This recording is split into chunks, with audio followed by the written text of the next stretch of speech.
Bueno, estamos iniciando a grabar. Sí, los números reales incluían todas esas cosas que ustedes han visto en algún momento. Eh, ¿Cuáles son todas esas cosas? Ustedes me están diciendo, los números naturales, me dijeron por ahí, enteros, ¿no? Racionales e irracionales.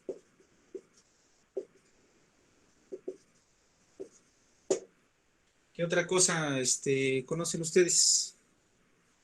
¿O han escuchado de los números reales? ¿Por qué reales?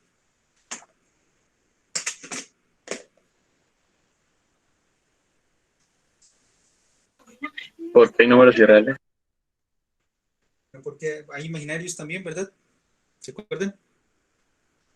Bueno, los números son en general son un sistema, ¿verdad? Lo construimos, nosotros lo inventamos, lo utilizamos para hacer mediciones, para señalar posiciones, para contar, atienden a varias necesidades, ¿no?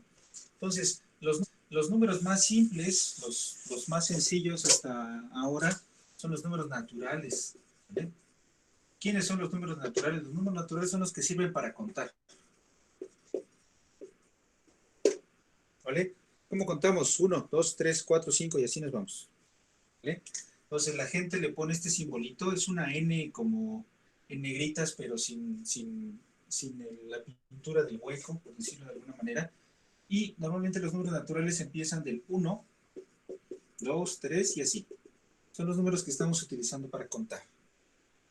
¿Sale? Son los números más simples. Y pues a cada necesidad que vamos teniendo es que vamos complicando un poco los números que vamos a utilizar. Algo así como dicen incluso que así surgió el alfabeto, ¿no? El alfabeto surgió, el alfabeto fenicio, que era el que se representaba a través de las cosas que eran más importantes para una persona, ¿no? Que hay todo un misticismo por ahí y decían que la A representaba el ganado, ¿no? Que era como el sustento de algunas culturas, que en realidad es una cabeza de buey dibujada, ¿no? Pero por alguna razón está de cabeza. De hecho, en el alfabeto hebreo está el nombre de la Aleph para la A, ¿verdad? Sí tiene otro símbolo, más diferente, pero, pero más o menos tiene relación, me parece. Bueno, así tiene su historia también los números que vamos a ir utilizando. En matemáticas se construyen los números naturales. ¿Qué quiere decir esto? Quiere decir que a partir de algunos objetos yo tengo que construir todos mis números y voy a partir básicamente de la nada. La gente parte, por ejemplo, del conjunto vacío. Hay gente que no le gusta poner dentro de los naturales al cero, yo sí lo voy a poner. El conjunto vacío, digamos, el número de elementos que tiene es cero. Ahí estoy contando cuántos elementos tiene. ¿Sale? Entonces, yo ya a partir de ese objeto, yo ya puedo construir cosas. El número uno va a ser la cualidad, la característica que tienen todos los conjuntos sabidos y por haber que se puedan comparar con ese conjunto que tiene como único elemento al conjunto vacío, ¿no? Ya estoy construyendo un conjunto que tiene un elemento y a la característica que cumplen todos los conjuntos que tienen un elemento es a lo que le llamo uno. Parecía redundante, ¿verdad? Pero no lo es. El uno es una cualidad, es una cantidad. Ok, el 2 va a ser, ya tengo dos objetos, ¿verdad? Tengo el conjunto vacío y tengo el conjunto que tiene adentro el conjunto vacío. Entonces, ya tengo dos objetos y puedo construir el número 2. 2 va a ser la característica que tienen todos los conjuntos que se pueden comparar con este. Comparar, digamos que se pueden aparear. ¿Sale? Mis dedos son un conjunto de dos elementos porque este dedo lo puedo aparear con este conjunto y este otro con este. ¿Sale? Y así voy construyendo mis objetos.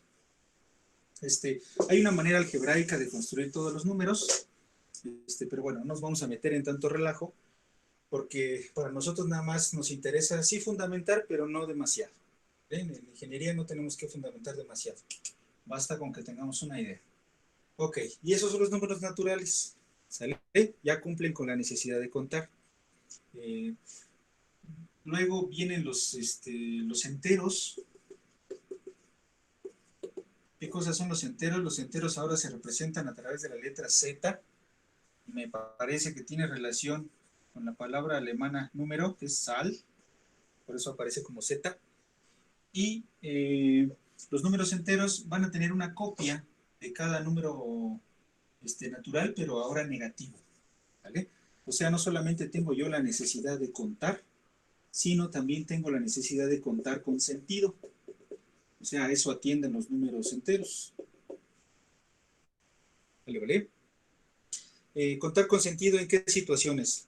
Metros debajo del nivel del mar, por encima del nivel del mar, grados sobre cero, grados bajo cero, y así me voy. ¿Vale? El signo normalmente está asociado al número, o sea, forma parte del número también, ¿verdad? Es como un número diferente, pero sí estamos hablando como de la distancia que hay hacia el cero, ¿verdad? Pero ya con sentido. Ahora, cuando yo tengo ya estos dos tipos de números, pues ya puedo hablar de la división también. Y entonces ya no solamente estoy contando, sino también estoy midiendo. ¿Vale? La primera necesidad es la medida.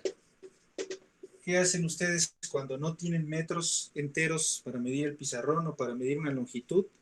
Parten su unidad de medida y entonces hablan de quebrados, ¿verdad? De pedacitos. Y ahí es donde nacen los números racionales. Con la Q de cociente en inglés, ¿verdad?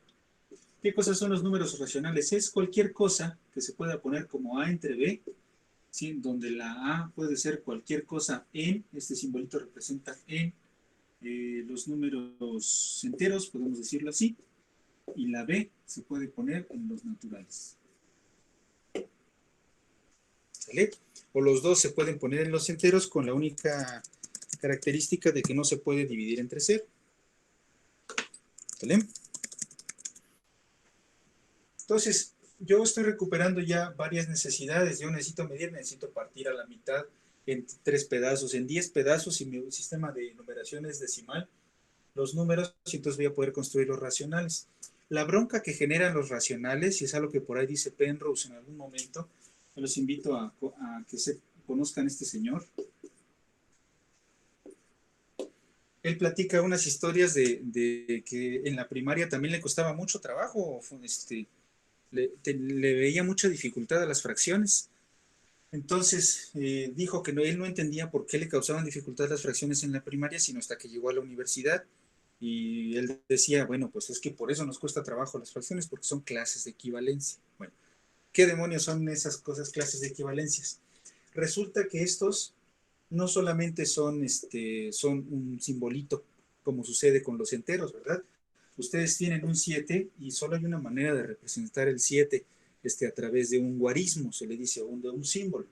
Por supuesto, hay muchas operaciones que les pueden dar el 7, ¿no? La raíz de 49, la resta, 10 menos 3, cosas por el estilo. Pero a través de un símbolo solo puede ser el 7. Eso no sucede con los números racionales. Cuando ustedes están hablando de este número decimal, y ya estamos hablando de otra representación de los números racionales, el 0.5, por ejemplo, el 0.5 puede representarse de muchas maneras. Puede ponerse como un medio, puede ponerse como 7 sobre 14, como 10 sobre 20, ¿verdad? Como 1530 sobre 3000, ya me metí en broncas, 3060, ¿verdad? Etcétera. Por eso de niños nos cuesta trabajo las fracciones, porque nos cuesta trabajo construir la idea de que hay muchas representaciones diferentes a través de una fracción para un mismo número. ¿Sale? Por eso ese cohete de la simplificación. Ok, todos estos, no agarres cualquier fracción, mejor simplifícalo. De todos los representantes posibles del número, utiliza tú el representante más sencillo, que es el simplificado. ¿Se entiende hasta ahí?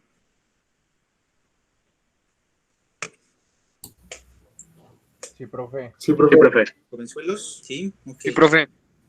Entonces, esa es la idea, ¿verdad? Un objeto que cumple con una situación similar son los vectores, las fuerzas en física, ¿no? Ustedes representaban una fuerza, un empujón en física, en mecánica, y lo representaban con ese vector. Ustedes decían, ok, yo tengo un objeto puntual, bueno, es una caja, pero lo considero como una masa puntual. Yo la empujo, y entonces quien representa ese empujón lo representa este vector, que tiene, decían ustedes, magnitud, sentido y ¿qué más decía? Sí, magnitud y sentido. Tentación. Ándale. Dirección, era la otra cosa. Sí. Entonces, para representar esa fuerza, ustedes usaron este vector, pero cuando decían quién era este vector, a lo mejor ustedes ponían B es el vector 7,1. Ok, pues resulta que esto es un punto en una pareja de coordenadas en el plano cartesiano, ¿no? Es el 7,1 y resulta que el vector es este.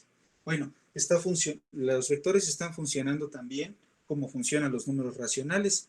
Están representando este empujón que puede estar en cualquier parte del plano con un representante en el origen, ¿sale? Que sería el representante más sencillo, el simplificado, por decirlo de esa manera. ¿Sale? Esa es la idea de clase de equivalencia. Todo esto es una clase, ¿no? Todos los números racionales que les van a dar como resultado después de la división 0.5 son una clase de equivalencia. Hay muchos números. ¿Se entiende esa idea? Sí, profe. Bueno, aquí yo estoy agarrando los numeradores en los enteros y los denominadores en los naturales, por eso a veces la gente no le gusta poner el 0 aquí, porque le gustaría tener un espacio que no tenga, es práctico decir que los naturales no tienen el 0. Entonces, yo puedo poner ahí B en enteros incluso, no pasa nada, puede extenderlo, ¿verdad? Claro, ahí debí decir todavía que lo dije, pero ya no lo escribí. Estas dos cosas están en los naturales, pero B no es 0. ¿Sale? Un racional va a ser cualquier cosa que se pueda escribir así, siempre y cuando el de abajo no sea 0. ¿Vale? Ahora, esta representación de un número, que también se puede hacer a través de una fracción, es una representación según el sistema de numeración posicional, ¿verdad? O sea, los números decimales representan, son la extensión hacia las cosas pequeñas del sistema posicional decimal, ¿no? Entonces, en cuanto a la necesidad de medida, pues los racionales funcionaron muy bien. Digamos, yo quería medir una longitud, pues iba partiendo en pedazos cada vez más pequeños, ¿no? Si mi metro era esta longitud, o era la yarda, por ejemplo, que es la distancia de mi nariz al dedo, entonces yo podía partir la yarda en pies, y el pies lo podía partir en pulgadas, ¿no? Si estamos hablando del sistema inglés, o en el sistema métrico decimal, un metro lo divido en 10 pedazos, veo cuántos decímetros caben, si no cabe ya un decímetro, lo vuelvo a partir en 10 pedazos y vuelvo a poner ese pedacito, etcétera. A nivel físico funciona bien la medición, es eso, ¿no? Comparar una unidad de medida con la longitud que tú quieres medir. Pero resulta que hay situaciones en la vida que no para los cuales los racionales ya no son suficientes. Si bien nacen como para medir, no todas las cosas que se tienen que medir se pueden representar a través de racionales. Y fue algo que por ahí probaron los pitagóricos, ¿no? Se dieron cuenta que en un cuadrado, si lo partían en dos, y tú quisieras medir esta longitud, pues según el teorema de Pitágoras, ¿qué cosa es la longitud de aquí? ¿Cuánto mide la hipotenusa? ¿Se acuerdan ustedes? La hipotenusa al cuadrado es 1 al cuadrado más 1 al cuadrado. O sea, 1 más 1. A más B más C. Exacto. C al cuadrado, ¿verdad? Puede ser A, B y C. Entonces resulta que la H, la hipotenusa, es la raíz de 2. ¿Sale? O sea, si ustedes quisieran medir esto, ¿cuánto es la raíz de 2? Calculen la raíz de 2 con varios decimales. Lo voy a poner por acá. La calculadora me dice que es 1.41, 42, 13, 56, 2 y a lo mejor hay algunos otros. Bueno, no es que a lo mejor, hay una cantidad infinita de decimales más allá adelante. ¿Sale? ¿Qué significa esto? Quiere decir que si yo tengo un cuadrado, idealmente, ¿verdad? Si tengo un cuadrado del lado 1 y quiero yo medir la hipotenusa, necesito algo más que un metro, ¿ok? Entonces el metro lo voy a acomodar aquí, ¿sale? Bueno, resulta que un metro más ya no cabe, entonces lo parto en 10 pedazos y de esos 10 pedazos agarro 4 pedazos, ¿ok? El metro llegó hasta aquí, esos 4 pedazos llegaron hasta acá, sale. Es de esos decímetros, yo lo vuelvo a partir en 10 pedazos y tuve que ocupar uno. Ya se me pegó el ocupo de León, ¿verdad? Y bueno, y eso lo vuelvo a partir y entonces necesito 4. Y eso lo vuelvo a partir y necesito 2. Y así me voy. El proceso es infinito y nunca voy a poder ser capaz de medir la longitud de la hipotenusa, porque este decimal nunca se va a acabar. Y esa es una de las características de los números irracionales. ¿Sale? Cuando se ponen como decimales, son infinitos, y el patrón que siguen los números decimales que van avanzando en realidad no existe, ¿verdad? No son periódicos. ¿Qué quiere decir eso? Esos números decimales no van a seguir un patrón definido, ¿sale? O sea, que si yo pongo 41, 42, 13 y yo lo recorto una fracción de estos números, esa fracción no se va a volver a repetir jamás, ¿sale? O sea, no vuelve a aparecer jamás. ¿Sí me explico? De alguna manera que los números decimales sean periódicos quiere decir que hay un pedazo que, bueno, se termina todo ese número de decimales, es como si fuera una baldosa, ¿verdad? Un rompecabezas, que yo agarro esa sección y la puedo estar repitiendo a cada poco tiempo. Si yo puedo hacer eso, es que el número es racional. Si no lo puedo hacer, es que es irracional. ¿Sale? Entonces, pues ya surgen otro tipo de números que ya no son racionales, ¿verdad? Que ya no se pueden poner como fracción. Y no se pueden poner como fracciones porque vamos partiendo cada vez la unidad y vamos haciendo una suma de fracciones y esa suma es una suma infinita. O sea, se le llama una serie, ¿verdad? Entonces, ahí ya necesitamos más teoría, necesitamos el concepto de límite para poder hablar de un número racional, pero bueno, ya no nos vamos a meter en esos detalles. Un número racional, entonces, va a ser un decimal finito,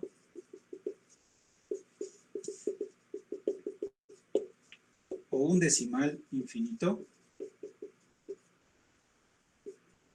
pero periódico.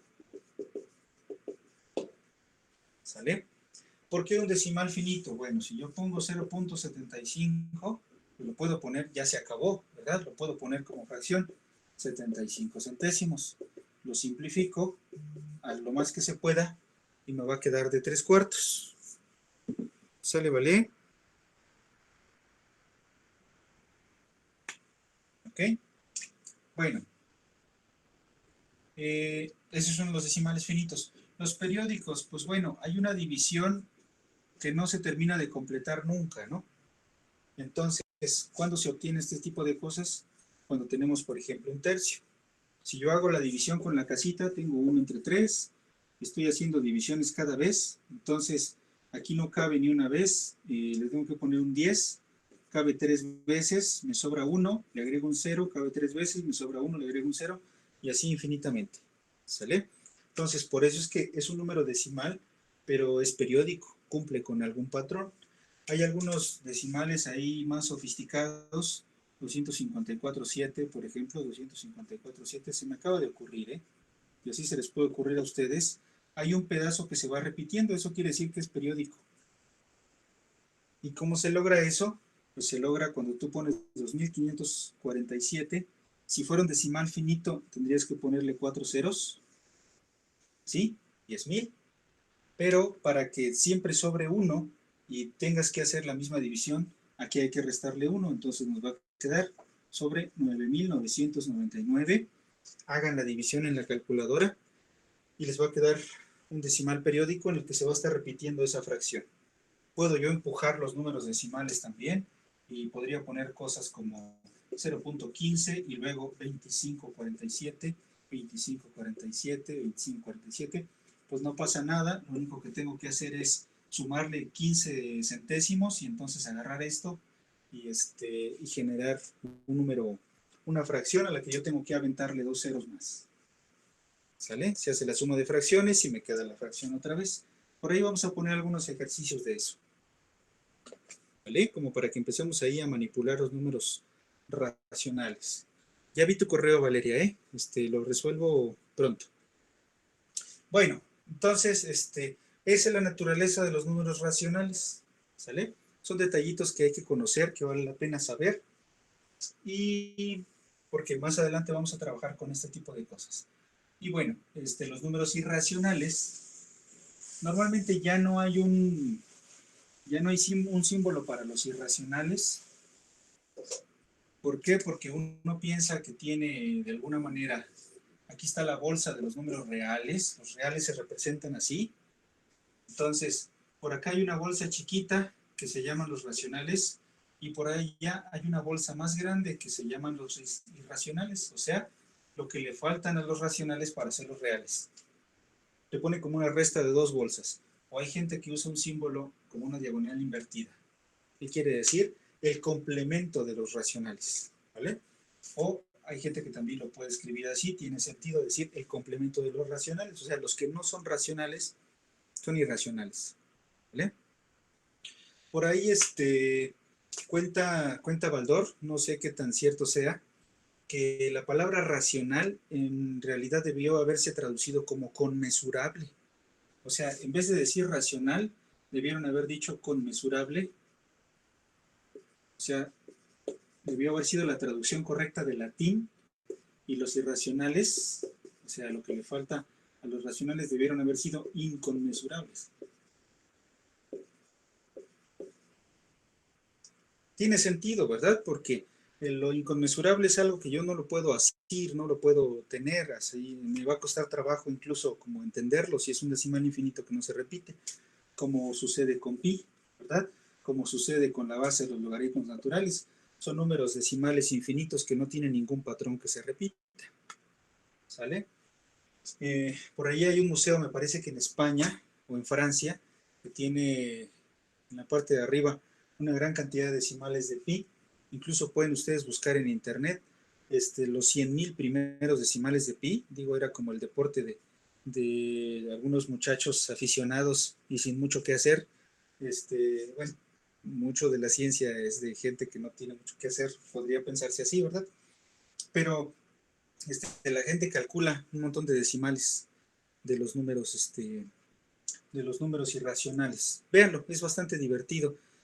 Vienen archivos.txt y se descárgate aquí los 100,000 primeros decimales de pi, el primer millón de decimales de pi.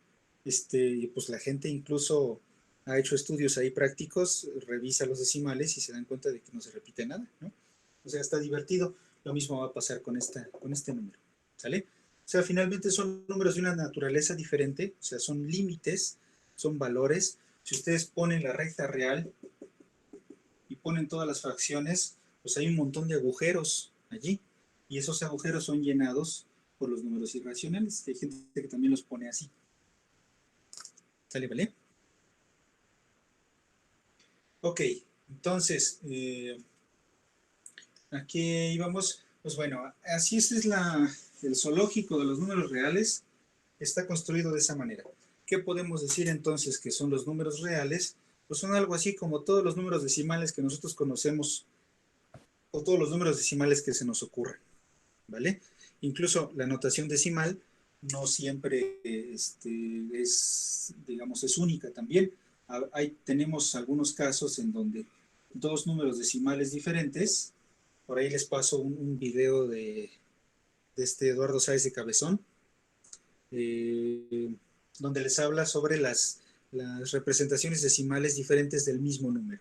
Ustedes ponen un número periódico así con puros nueves, va a ser la misma representación que el 1.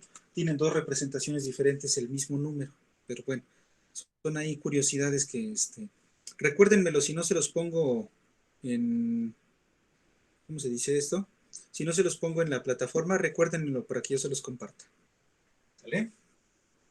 Bueno, entonces esos son los números reales. Ahora, ¿cómo se comportan esos números reales? ¿Cómo voy a trabajar yo con todos esos símbolos que sirven para contar, para determinar, para medir, para hablar de alguna cantidad? Bueno, vamos a ver cómo le hacemos. ¿Bien? Entonces, si ustedes revisan su libro en la página 15, vamos a la página 15 de su libro, les habla de ahí de varias propiedades de los números reales. ¿Sale? Hay algunas que son cuestiones muy lógicas ya y como muy formales, que no sé si valga mucho la pena revisarlas ahorita, nada más las vamos a mencionar, pero hay otras que sí vale la pena porque nos van a aclarar cosas cuando hablemos del lenguaje algebraico. Los primeros axiomas, por ejemplo, son la propiedad reflexiva. ¿Qué quiere decir eso? Que un número es igual a sí mismo. Bueno, tiene que ser así, ¿verdad?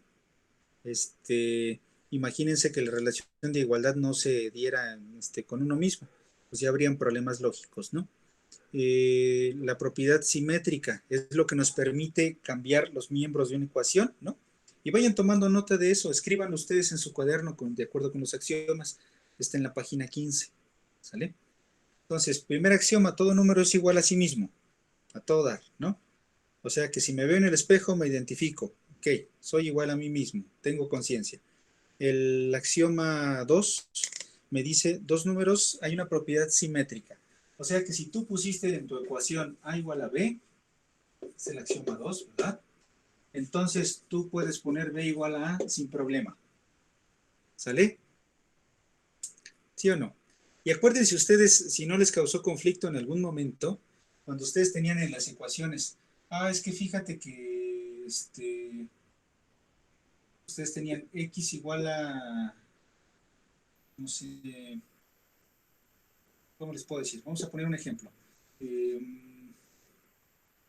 Sí, menos 7 más X es igual a 4. Por decir algo, tenían ustedes una ecuación así. Y entonces más de algún maestro les ha de haber dicho, fíjate que X es entonces 4 lo pasas, 7 lo pasas para acá, te queda 4 más 7 son 11, ¿sale? Y te dijo, la solución es 11.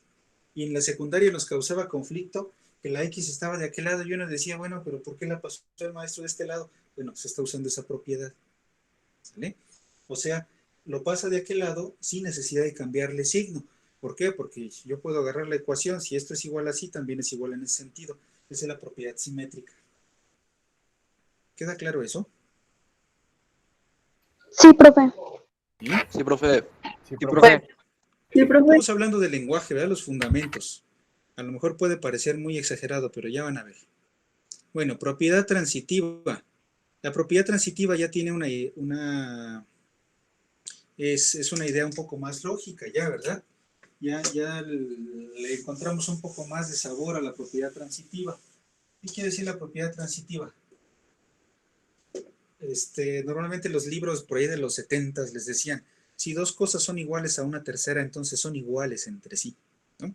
¿Qué quiere decir eso? Quiere decir que si A es igual a B y al mismo tiempo B es igual a C, entonces yo de aquí puedo deducir que las cosas que no están comparadas sí son iguales entre sí. ¿Sale? Eso es lo que dice el axioma. A es igual a B, B es igual a C, y entonces el A es igual a C. La A y la C no estaban comparadas entre sí, pero yo sí las puedo comparar. Pues esto es bastante útil en muchos aspectos del álgebra. ¿Sale? Si ustedes quieren ver la relación de esta manera, aquí la A está igual que B, y al mismo tiempo B es igual que C, entonces esta relación sí pueden decir que existe. ¿Sale? Es como una especie de inferencia. Inferencia quiere decir de leer entre líneas. ¿Qué me están diciendo? Pues resulta que si este es igual a este y este es igual a este, entonces son iguales entre sí. ¿Sale? Sí. Hay propiedades que no son transitivas, ¿verdad? Si Sí, este profe. vato y este se conocen y este conoce a este, no necesariamente estos que no están comparados se conocen, ¿no? Pero bueno, ese tipo de relaciones ya las podríamos establecer como en matemáticas discretas con otro tipo de objetos que la gente le llama gráficas. ¿Sale? Si tú quitas este punto de en medio, pues ya no hay punto de encuentro entre A y C. ¿Sale? Pero con la igualdad sí va a suceder. Si la relación que hay entre los objetos es la igualdad, sí sucede que este es igual que este. ¿Vale? ¿Se entiende más o menos eso? Sí. Sí, profe. Sí, profe. Ok, la propiedad de la adición. ¿Qué quiere decir la adición? Dice que si tienen ustedes dos parejas de números iguales, entonces, si suman lo mismo a cada lado de la ecuación, les va a dar lo mismo. Eso es lo que quiere decir. No estoy muy seguro de por qué lo ponen como axioma, pero bueno, lo vamos a revisar. El A4 me está diciendo que si yo tengo dos cosas, o sea, tengo una balanza, esa es la ecuación, ¿verdad?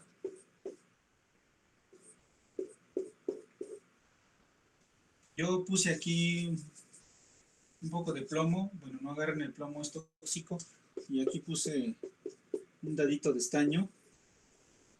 Si tú le agregas la moneda del mismo peso a cada lado, la balanza se va a seguir manteniendo en equilibrio. Eso es lo que dice el axioma.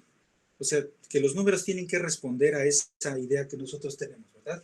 Si yo te digo que tengo X y que ese X es igual a la Y, entonces si a este lado tú le sumas 5 y a aquel lado también le sumas 5, entonces pues la igualdad se va a mantener. O sea, son como las reglas del juego, ¿se dan cuenta? Esa es la propiedad de la adición. Y lo mismo va a pasar con la multiplicación. Si ustedes tienen dos cosas, multipliquen esto y multipliquen esto por el mismo número y entonces la igualdad se va a mantener. Eso es lo que dice el axioma de la multiplicación. ¿Sale? O sea que las ecuaciones se mantienen iguales si les sumas lo mismo o les multiplicas lo mismo. Y eso es el pan nuestro de cada día en cuanto a la solución de ecuaciones. ¿Vale? Pero estamos diciendo que eso funciona con los números. ¿Ok? Sí, profe. Bueno, vamos leyendo la parte 1.3, los axiomas de campo. ¿Qué es un campo? Bueno, resulta que no solamente se puede jugar con los números, o sea, no solamente tú puedes hacer operaciones con los números. Resulta que tú tienes, por ejemplo, 7 más 5, hablamos de un 12, ¿verdad? ¿Qué estoy haciendo ahí? Me inventé una operación que con estos números, con estos objetos que se llaman números, hago la suma, me da un 12, todo está lindo, ¿no? También puedo definir otra operación que se llama multiplicación. Bueno, vamos a poner un 7, 3 por 7, 21, ¿verdad? Y pues todo esto es muy natural para mí. Alguien me lo dijo cuando yo estaba en la primaria, que esto se podía hacer. Entonces yo desde entonces lo entiendo, ¿verdad? Pero resulta que no solo con esto se pueden hacer operaciones. Se pueden hacer operaciones también con las horas de un reloj, ¿no? En las horas de un reloj, ¿cuánto les va a dar 7 más 9? ¿Cuánto es 7 más 9 en un reloj?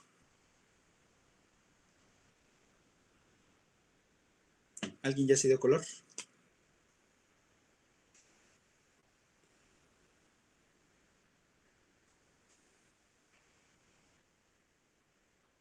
¿14, profe? 7 más 9, ahí dice Oscar, 16. Pero el 16 no existe en el reloj. El reloj no tiene el 16. Son las 4. Exactamente, ¿no? O sea, nadie se tendría por qué asustar que pase eso. ¿Por qué? Porque ya estoy operando algo así como con números, ¿no? No me estoy alejando demasiado de esto, pero sí ya estoy dándole otro sentido, ¿verdad? Son 4, ¿sale? Incluso las restas también tendrían otro sentido. ¿Por qué? Porque ahora cada que yo dé vueltas, pues voy entonces a hacer las cosas módulo 12, se le dice la gente, ¿verdad?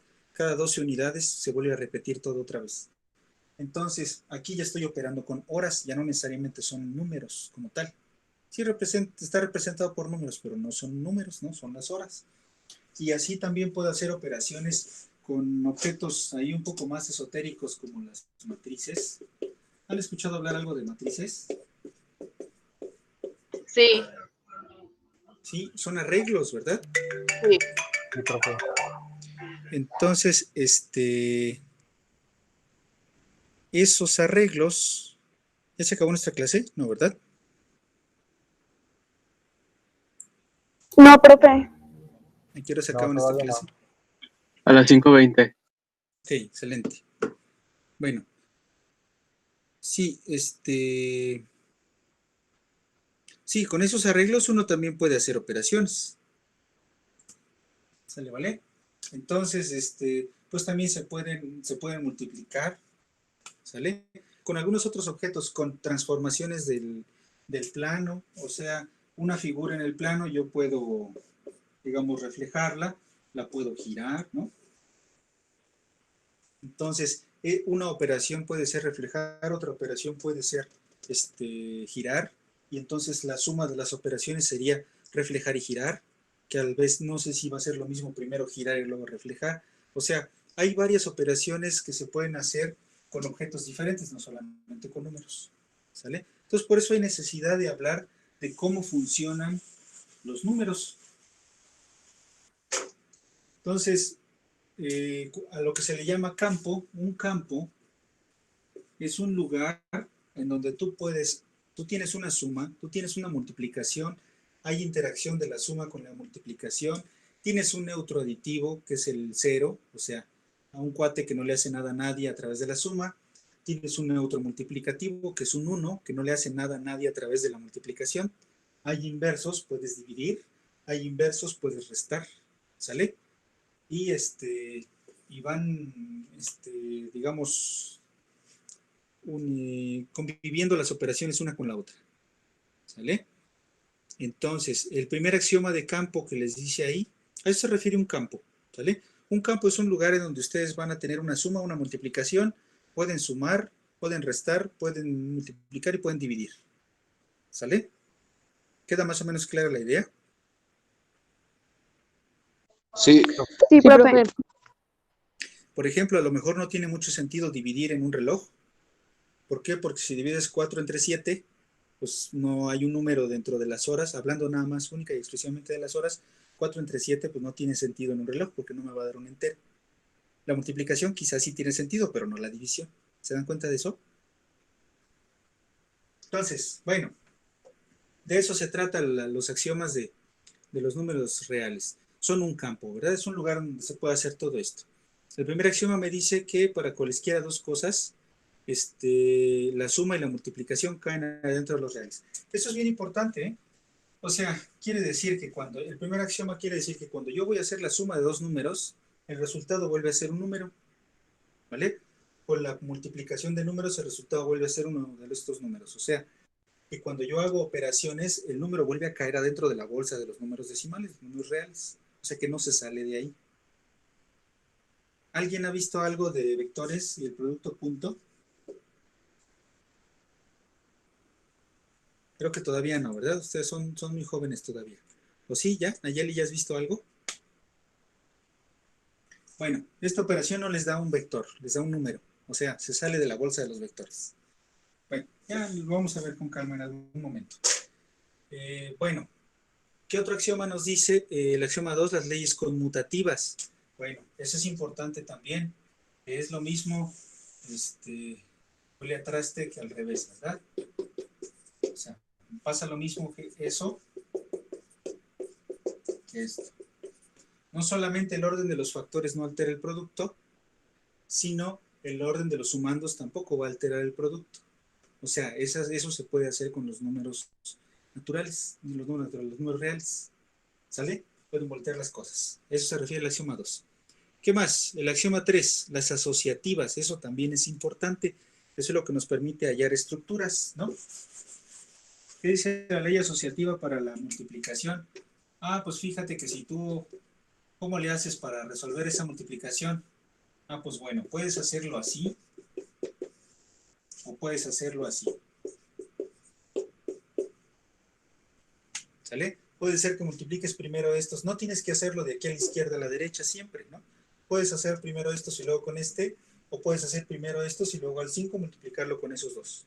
Es lo que dice la ley asociativa. Tienes libertad para asociar los números. Lo mismo va a pasar con la suma. Si es 7 por 5, 35 por 8. Ajá, exactamente. Con la suma también se hace lo mismo, ¿verdad? Va a dar lo mismo que ustedes hagan primero la suma de los últimos dos números y luego eso se lo sumen al 5, que si hacen la suma de esos dos primeros y luego lo de la derecha. Digo, en números pues parece muy evidente, parece que estoy repitiendo mucho de las cosas, pero ya cuando tenemos una expresión algebraica, nos va a arreglar la vida el saber que yo puedo hacer a lo mejor aquella operación que es más fácil y luego multiplicarla con este lado. ¿Sale? Se las pongo fácil. Por ejemplo, cuando ponemos 10 por 7 décimos, mucha gente tiene esta costumbre. 5 por 7, 35 entre 10, ¿no? Ponen 35 entre 10 y luego nos andamos peleando para simplificar. ¿Sí o no? Sí, profe. Sí, profe. Aquí estoy asociando operaciones, ¿verdad? Digo, estoy hablando de una división, pero es más fácil poner cuánto es 5 décimos.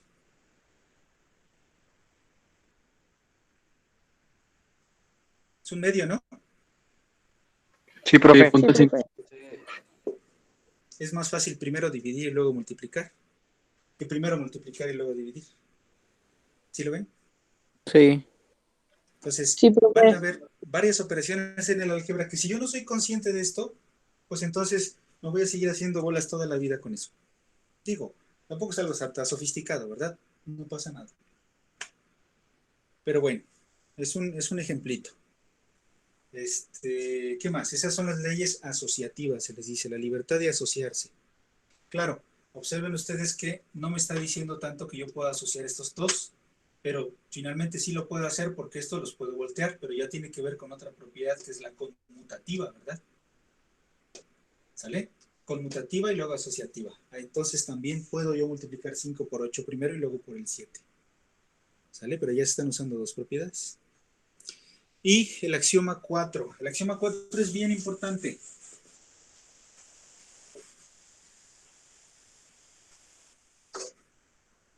Fíjense ustedes, ¿qué les dice?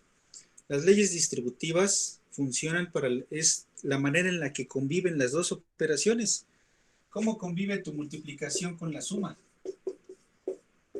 Pues resulta que este vato, su corazón se reparte para todos, ¿no? O sea, A por B y A por C. Este vato se distribuye entre todos los demás de la suma.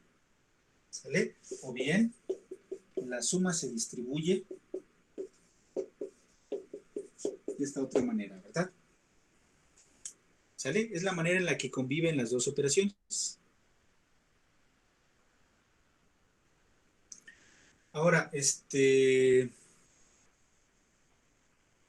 por ahí les da ejemplos debajo del axioma 4 de cómo se utilizan varios axiomas. O sea, ¿qué regla del juego estás tú poniendo para la hora de hacer operaciones? Pero bueno, esta regla es muy importante porque cuando vamos de aquí para allá es una multiplicación simple, ¿verdad? Pero si vamos de acá para acá, es la factorización por factor común. ¿Sale? Si tú supones que esto vino de la ley distributiva, o sea, que esto tiene algo que se le distribuyó a todos y cada uno de ellos, ¿cómo me doy cuenta? Pues aparece la A, ¿no? O sea, aparece la A en los dos lados. A es porque la A se distribuyó entre estos dos y me queda esto. Muchos niños me decían en la prepa o a finales de la secundaria, profe, ¿y por qué aquí hay una y allá hay dos? ¿No?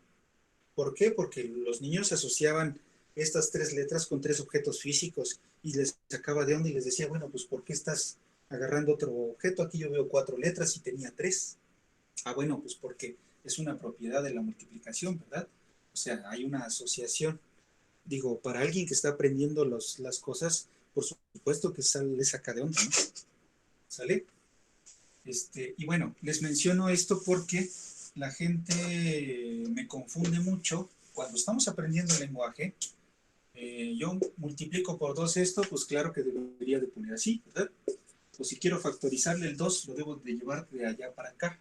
Esa es la propiedad distributiva al revés. Esto es factorización, es un producto. Ahora, hay gente que piensa en esto cuando tiene esto. ¿Vale? Y ahí es donde empieza a torcer la puerca al rabo, ¿no? Porque hay gente que se les va las cabras al monte sin pensar ni hacen esto. Ah, bueno, están haciendo esto, pero porque están pensando en esta situación, ¿sale? Pero son situaciones diferentes. La potencia tiene un significado distinto. No tengo yo una ley distributiva para las potencias, ¿sale? De hecho, esto no es cierto, ¿verdad? Ustedes saben que esto es el binomio al cuadrado. Exactamente, lo que dice Oscar. ¿Sale? ¿Está claro? Y más adelante, tan ni siquiera se va a poder distribuir que en vez de tener un medio, digo un cuadrado, tengo yo un medio, entonces tampoco voy a poder distribuir el un medio con los de adentro. ¿Por qué? Porque no es multiplicación. Aquí me están diciendo que son las reglas del juego para la multiplicación, no para las potencias. Un medio en este caso sería una raíz. La raíz tampoco se puede distribuir así, ¿verdad? No es cierto esto. ¿Sale, vale? Ahí es donde uno tiene que entender el lenguaje. Cuando uno ve este tipo de errores en la gente, sobre todo en situaciones en donde su corazón les está pidiendo a gritos que ustedes cancelen con una raíz, ¿verdad?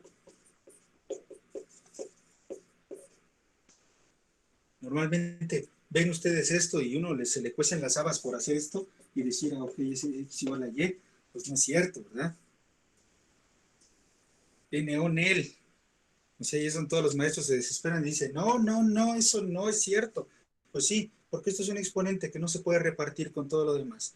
Lo único que funciona así es la multiplicación con la suma. Y se acabó. ¿Está claro eso? Sí, profe. Sí, profe.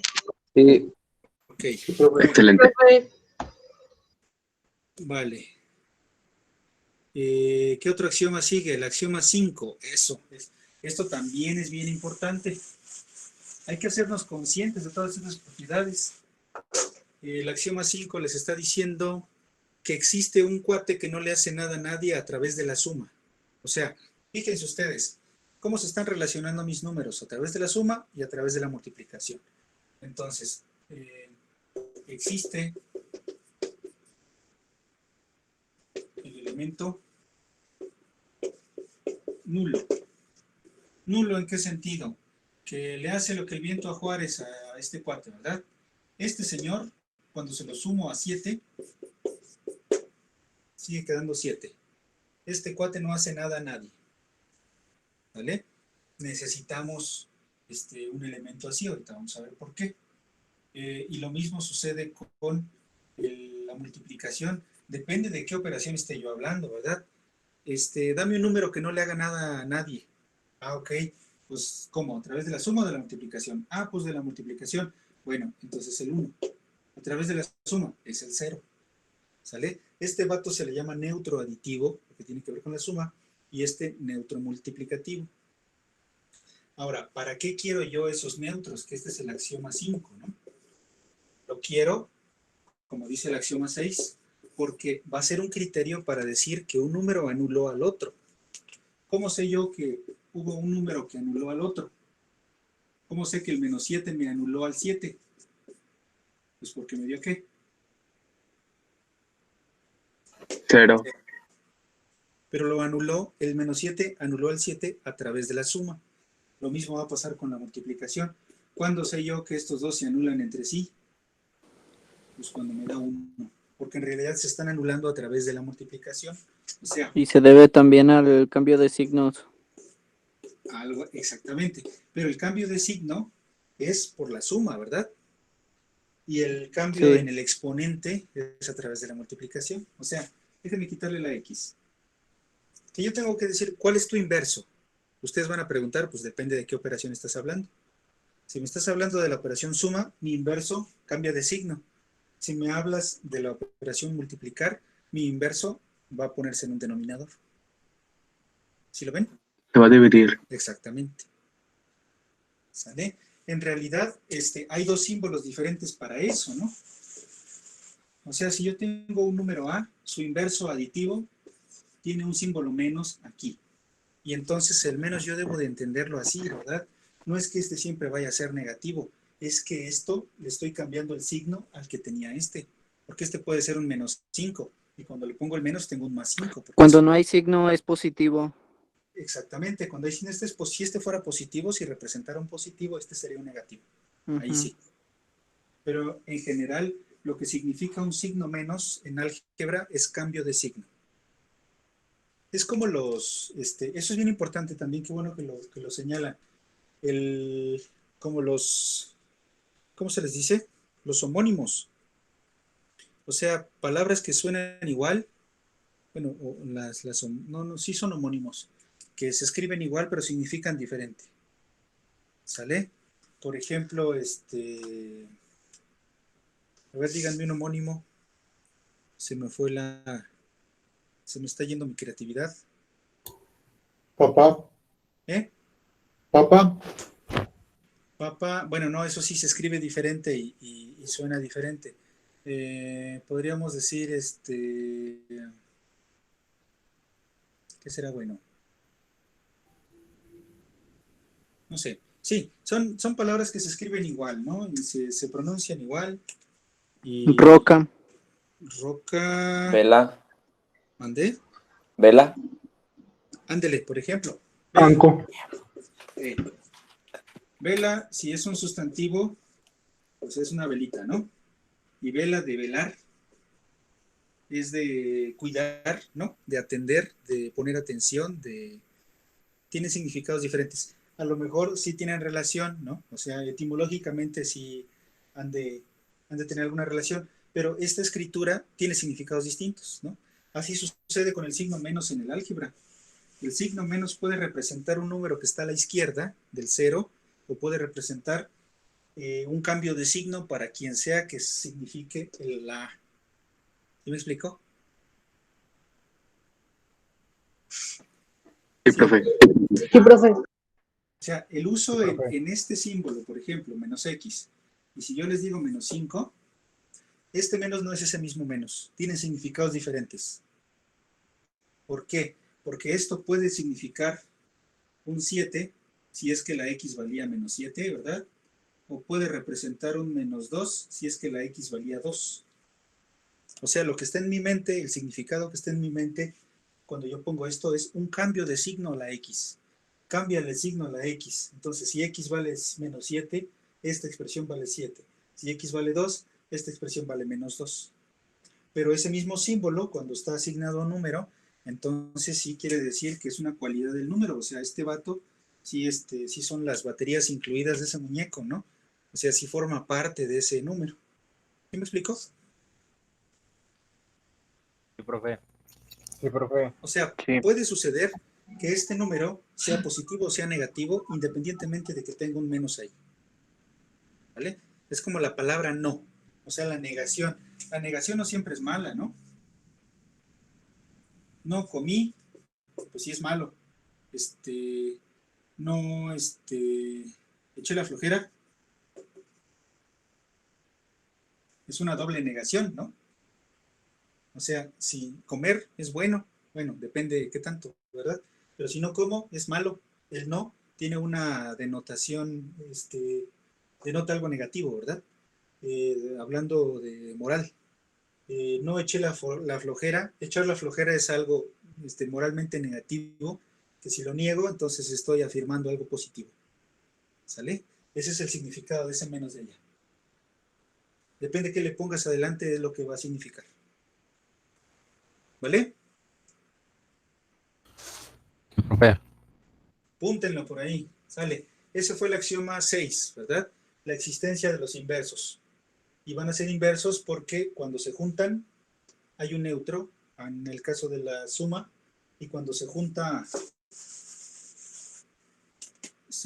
un número con su inverso, el inverso en este caso tiene otra representación.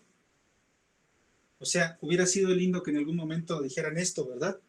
Pero bueno, ya nos metemos en otros significados, porque digo que tengo una copia allá abajo. Estoy hablando de las leyes de los exponentes, ¿verdad? O sea, también se usa el signo menos para representar el inverso de esto, pero a través de la multiplicación. ¿Sabes? Sí, profe. Sí, profe. Vale. Por lo mismo, cuando ustedes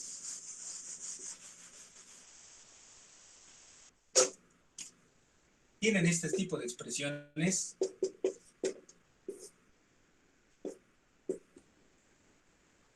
uno siente en su alma que quiere cancelar la X, ¿sí o no? Sí. ¿Verdad? Pero no se puede. ¿Por qué? Porque las cosas se van a cancelar siempre y cuando sea a través de la multiplicación. ¿Quién se cancela con un denominador? O sea, ¿quién se cancela en este sentido? Pues solamente a través de la división, y el neutro de esa cancelación es el 1. Pero yo no puedo obtener una expresión aquí que sea solo la X con la X. O sea, esa es una situación, esta es otra. Fíjense ustedes que no hacen esto, ¿verdad? 8 por 3, 24. 3 por 7, 21. No me hacen esto, ¿verdad?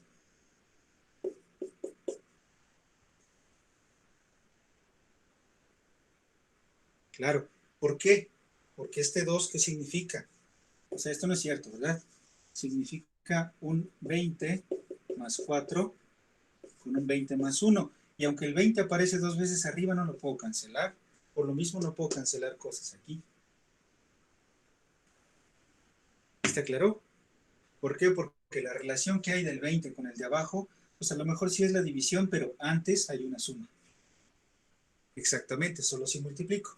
Entonces, si tengo, por ejemplo, digamos, 24 entre 21. Entonces, puedo hacer 3 por 8 y 3 por 7. Ah, entonces sí. ¿Por qué? Porque a través de la multiplicación sí existe la cancelación de estos cuates y yo puedo reemplazar esta cancelación por un 1 por lo demás, pero como el 1 no le hace nada al 8 séptimos, pues me queda 8 séptimos. ¿Sale? ¿Sí o sí? Sí, profe. Ok, Sí, profe. Sí, profe. muy bien. Bueno, vamos bien, ¿me van siguiendo todavía? Sí. Sí. Y bueno, por allí vienen Sí, ya profe. terminamos, digamos, con los axiomas. Exactamente. ¿Ya se habían aburrido?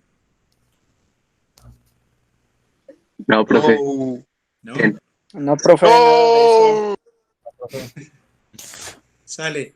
Vámonos a la página 21. Ahí ya vienen teoremas, ¿verdad? O sea, ya no son axiomas, ya no son propiedades. Son cosas que se deducen a partir de las propiedades que yo dije. ¿Vale? Bueno, fíjense ustedes en el teorema 1.3 de la página 21.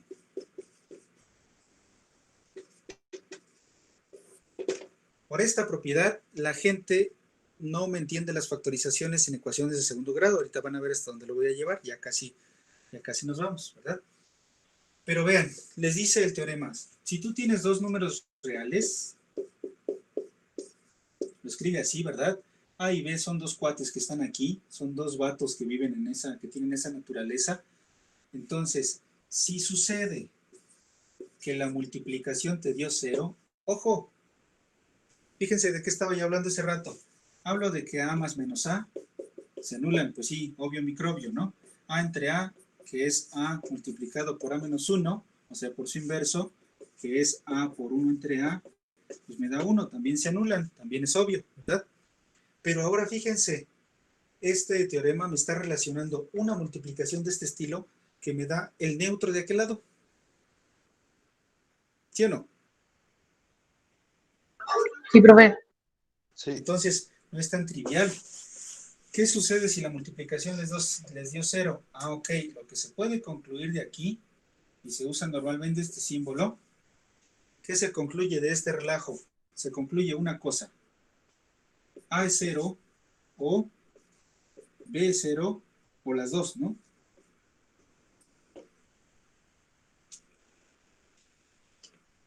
¿Sí ven qué emoción? Sí.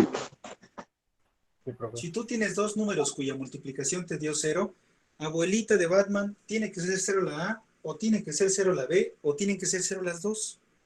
¿Sale? O sea, esta expresión se dice, bueno, se resume en una sola frase. Al menos uno de los factores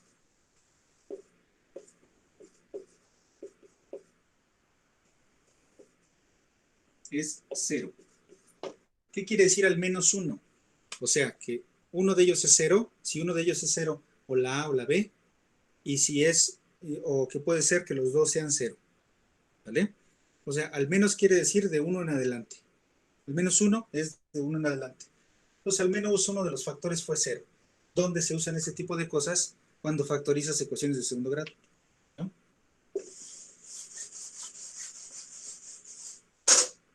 Igual, son cosas que a la gente le cuesta trabajo a veces, ¿verdad? Cuando estamos aprendiendo. Yo estoy haciendo referencia a cómo hemos aprendido las cosas para corregirnos, ¿no? O a lo mejor para tener una visión diferente de lo que ya aprendimos. Ese es el afán de estas clases. Ok, si yo tengo esa expresión en una ecuación de segundo grado y la quiero resolver, ¿qué les decían en la secundaria? Ah, pues factoriza, mano, ¿no? Menos este mismo menos, luego más, porque menos por menos da más. Busca dos números que multiplicados te den 6 y la resta, porque son signos diferentes, te den menos 1. Ah, ok, 3 y 2, el mayor lo pones aquí y el menor allá. O la fórmula general, exacto. Pero bueno, vean, si ustedes tienen que dos números multiplicados les den 0, quiere decir que o este fue 0 o este fue 0. ¿Sí o no? Porque si alguno de ellos, porque si ninguno de los dos fuera 0, que es la manera de negar esto, ¿de qué manera no es cierto que alguno de los dos es 0, pues que ninguno de los dos es 0. Entonces, si este no fuera 0 ni este fuera 0, si tenemos un 5 por un 7, pues nos va a dar 35 y de ninguna manera la multiplicación me va a dar 0. Entonces, si da 0, alguno de los dos tiene que ser 0. Si el 0 fue este, entonces tengo esta situación. Si el 0 fue este, tengo esta situación. Si los dos fueron 0, tengo las dos situaciones a la vez. ¿Sale? Si este fue 0, entonces quiere decir que la x valía 3. Si este fue 0, quiere decir que este valía menos 2. Y entonces por eso se le cambia signo a los factores. Y yo digo que esas son las soluciones a la ecuación de segundo grado. ¿Sale, vale? ¿Qué estoy haciendo ahí? Usando el teorema 1.3. ¿Sale? O incluso Sí, puedo profe. tener expresiones en álgebra en donde vamos a tener, por ejemplo, resulta que yo tengo una expresión ahí muy grande, ¿no? Esas cosas luego se ven como en ecuaciones diferenciales. Si yo tengo un factor multiplicando a lo mejor a una expresión, déjenme ponerme loco, ¿no? Y poner así.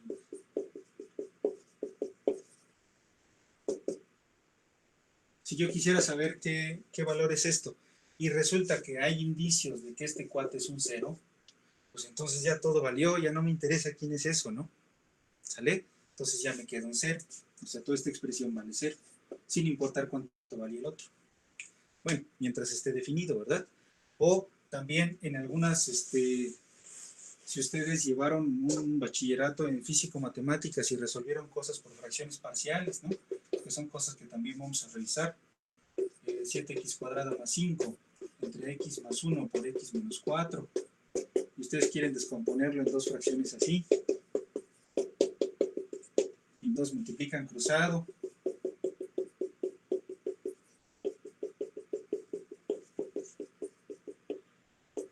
Y ustedes quieren saber cuánto debe de valer la a y lo demás para que les dé esa expresión. Pues bueno, a veces es bueno buscar el 0. Aquí no hay una multiplicación, pero también tiene relación con esa idea, ¿no? Hacer 0 algo para poder saber cuánto vale lo otro, etcétera. ¿Sale? Bueno, este ejemplo sí está muy forzado, ¿verdad? No necesariamente tiene que ver con bueno, más bien sería 0 por algo. Ahí localmente estaría el ejemplo, ¿verdad? ¿Sale? En fin, esos son los fundamentos de todo lo que hacemos en álgebra. Y desde luego, los radicales, los exponentes, pues ya se cuecen aparte, ¿no? Ya son otras situaciones. Yo les invitaría a echarle un vistazo nada más a la página 21 en adelante y que ustedes vean, por ejemplo, el teorema 1.9, les dice cómo multiplicar fracciones, el teorema 1.10 cómo se suman las fracciones de mismo signo, de mismo denominador, el 1.11 cómo se suman las fracciones de denominador diferente. O sea, son todas las reglas del juego de los números reales. ¿Sale? Y en la sección 1.5 pues ya nos habla de los números reales, racionales e irracionales. Habría que echarles un vistazo. ¿Sale? Con esto acabamos el capítulo 1 del libro. Muchas gracias, profe. ¿Sale? Gracias, profe. Gracias, profe. De nada. Gracias, profe. Adiós, Hasta profe. luego. Bueno, entonces, ¿hay alguna duda al respecto? Vamos a dejar de grabar. No, profe. No, profe. ninguna.